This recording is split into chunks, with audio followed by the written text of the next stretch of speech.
Olá, professor, que é a equipe entre Felipe Bonfim, Luiz Gustavo e Isaac Nilo. Hoje a gente vai apresentar sobre o trabalho final do curso, que foi implementar o jogo de Minas, usando a alocação dinâmica de memória. A gente dividiu a apresentação em algumas partes. Hoje eu vou falar sobre a apresentação do código, né? Então, começando aqui no código, a gente vai ter bibliotecas que a gente vai usar no código, onde a gente tem a stdio, a função dela vai ser printar e escanear as nossas funções. Então, ele fornece as funções para entrada e saída de dados, além de exibir as mensagens para os usuários e ler as entradas. A gente tem a stdlib.h, que vai servir para fornecer funções de alocação dinâmica de memória e conversão de strings para números. Essa função principal que a gente usou para trabalhar essa parte de alocação de memória. E as principais funções que a gente utilizou foi a malloc, a free e a toy. E no caso, no nosso código, a gente usou a alocação de memória para fazer o tabuleiro e liberar a memória ao final do programa. A gente tem a time.h, que serve para fornecer funções para manipulação de tempo e geração de números aleatórios, que mais à frente a gente vai utilizar. E a gente tem a style.h, que vai servir para fornecer funções de manipulação de caracteres. A gente utilizou principalmente para converter letras maiúsculas ao processar a entrada do usuário. E também, quando a gente vai fornecer o tabuleiro, a gente usa principalmente a topper, que é a função que a gente utiliza no código. E, por fim, a gente tem a string.h, que serve para fornecer funções de manipulação de strings, como a strlen, strspy e a strmp, que ela fornece a entrada do usuário. E aqui mais abaixo a gente tem a parte principal sobre a alocação dinâmica, que a gente optou para fazer por ponteiro. Então, a gente aqui tem a estrutura de um ponteiro, que vai ter nele alguns atributos, como o int e isMine, para definir se um campo é uma mina, se o campo T está revelado, se ele está marcado e se ele tem minas adjacentes. Além de incluir também se ele, como um ponteiro, ele aponta para cima, para baixo, para a esquerda ou para a direita. Aí para baixo aqui a gente tem a função de criação do ponteiro. A gente agora tem a primeira parte que a gente usa a malloc. No caso, a gente faz aqui a primeira parte que é a alocação de memória. A gente aloca a memória dinamicamente para uma estrutura do tipo node, que é nosso ponteiro, e inicializa os campos. E ele define valores padrões para os campos das células. Então, a gente define como se é mina igual a zero, revelado igual a zero, marcado igual a zero e adjacente igual a zero. E os outros ponteiros de gerações são nulos, que retornam o ponteiro, no caso o nó. E aí aqui a gente vai inicializar o tabuleiro. Então a gente pega os atributos de linhas e colunas, começa a conectar as células entre si. A parte inicial é a alocação das matrizes de linhas. Então a gente vai ter aqui o nó de 3 estrelas, né?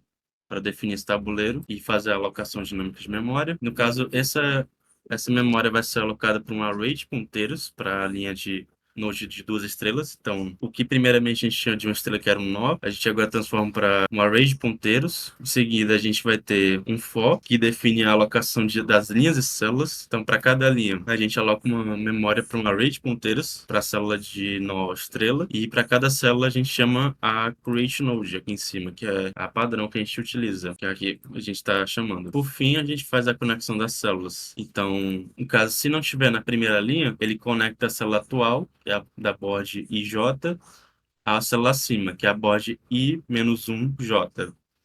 Se não estiver na primeira coluna, a gente conecta a célula atual, que é a board J, à célula esquerda, board IJ-1, e retorna o tabuleiro aqui embaixo. Agora eu vou passar a fala para o meu amigo Luiz Gustavo, que vai formar sobre a lógica do tabuleiro. Bom, em seguida a gente tem a função para alocar as minas, que é esse placeMines, que vai receber o tabuleiro, número de linhas, número de colunas, o número de minas que vão estar alocadas no tabuleiro, e esse safe row e safe call que vai ser os índices da primeira jogada do jogador, para ele não começar o jogo perdendo. Em seguida a gente vai definir uma área segura ao redor da primeira jogada do jogador, tratando para essa zona ao redor da primeira jogada não ultrapassar as bordas. Em seguida a gente vai calcular quantas minas estarão em cada setor, dividindo o total de minas pela quantidade de setores. Em seguida, para cada setor, a gente vai alocar o número de minas necessárias em cada setor, o número mínimo de minas que vão ter. Em seguida, a gente vai colocar as minas restantes. Esse segundo while está calculando enquanto o número total de minas necessário não for atingido, vai alocando mais minas, só que agora aleatoriamente, não só no setor desejado. Bom, em seguida a gente tem a função para calcular o total de minas adjacentes. A função vai percorrer todos os nós do tabuleiro e se o nó em questão ele não for uma mina, vai ser realizada uma contagem nas 8 células ao redor dele. Esse DI e DJ, variando de -1 a 1, vai fazer esse trabalho de percorrer à esquerda na mesma linha, em cima, na direita, todas as 8 células adjacentes, vai realizando uma contagem. Em seguida, esse nó o atributo adjacente minus dele vai receber essa contagem.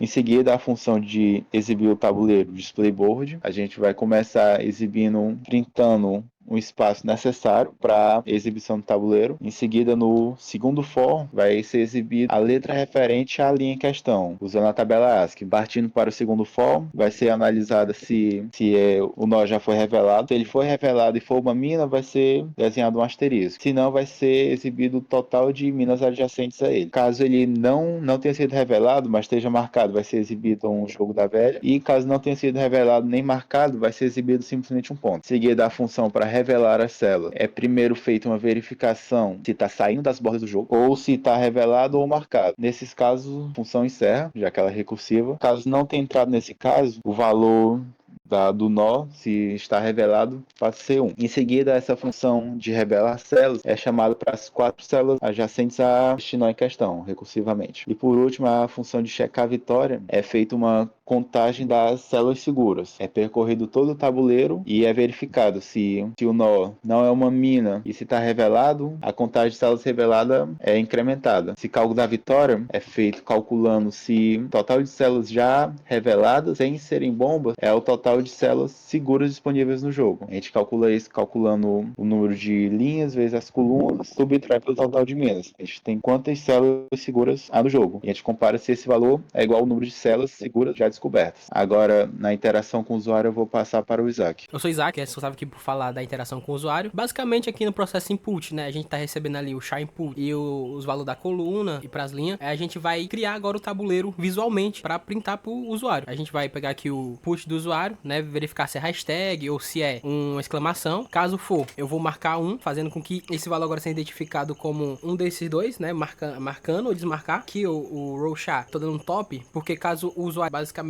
é isso que a gente tá fazendo aqui. Vou só dar os números para as colunas, que vai numerar as colunas em cima. E aqui embaixo, no ponteiro pro row, né, no row char, tô numerando ali as linhas, que vai de A até o tamanho que o usuário escreveu. Aí aqui no int, eu vou criando as colunas, variáveis para colunas, para linhas e para as minas. E eu vou pedir pro usuário, né, entrar com os dados. Pedir para ele digitar o número de linhas, aí vamos entrar com a entrada do usuário, quantidade de coluna e o número de minas. Bom, aí depois nós vamos inicializar ali a nossa matriz de nós e vamos fazer com que o primeiro movimento seja igual a 1, ou seja, o primeiro movimento é verdadeiro e game over igual a 0. Por que isso? Porque depois eu vou verificar se é game over. Aqui, ó, no while, eu verifico se é game over. Enquanto não for game over, eu vou dar um display board, ou seja, eu vou printar o display e vou pedir pro usuário fazer a entrada dele, que ele pode digitar A1 para abrir uma célula, né, como exemplo, ou marcar uma célula botando o asterisco na frente, ou desmarcar uma célula que caso esteja marcada. Aí eu vou pegar esse input dele e vou passar pro resto do código. Aqui eu vou fazer o processo input, né, que é criar. Aqui eu tô passando os dados pro processo input, criar esse display de acordo com o tamanho que o usuário passou. Aí vamos lá, aqui eu vou verificar se a jogada que o usuário fez, ela é válida. Pode acontecer do usuário querer fazer uma jogada da qual não existe no tabuleiro. Caso a posição não exista, eu vou retornar que o movimento é inválido e vou continuar fazendo isso até o usuário entrar com a posição válida. Aqui em action, né, as ações, eu vou entrar com as ações que o usuário pode fazer, que é marcar, desmarcar, abrir uma célula. Aqui eu posso marcar uma célula como mina.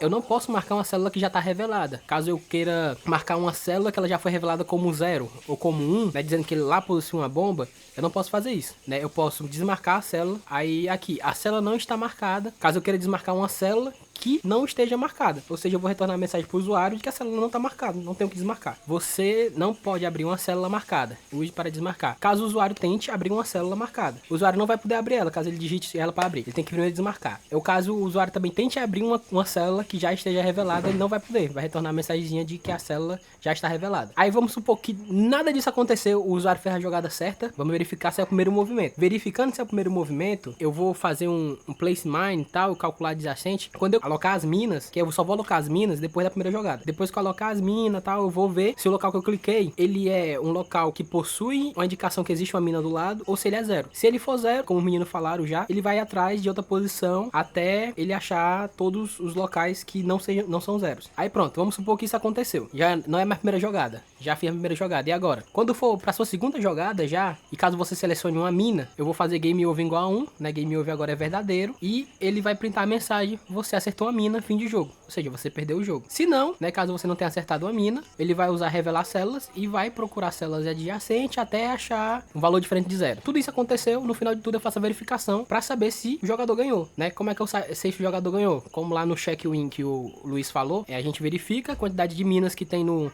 tabuleiro, pela quantidade de célula total, né? Faz ali a diferença. Se o usuário, ele preencheu, marcou todas as células que não era mina, ele ganhou o jogo. Aí eu faço game over igual a 1, só que agora eu printo a mensagem de que o usuário venceu. E aqui o print tabuleiro final, eu só vou printar o tabuleiro final, como é que ficou o tabuleiro depois que o usuário preencheu tudo. E o display board é para printar o display. Ele vai ficar printando o display enquanto a função funcionar.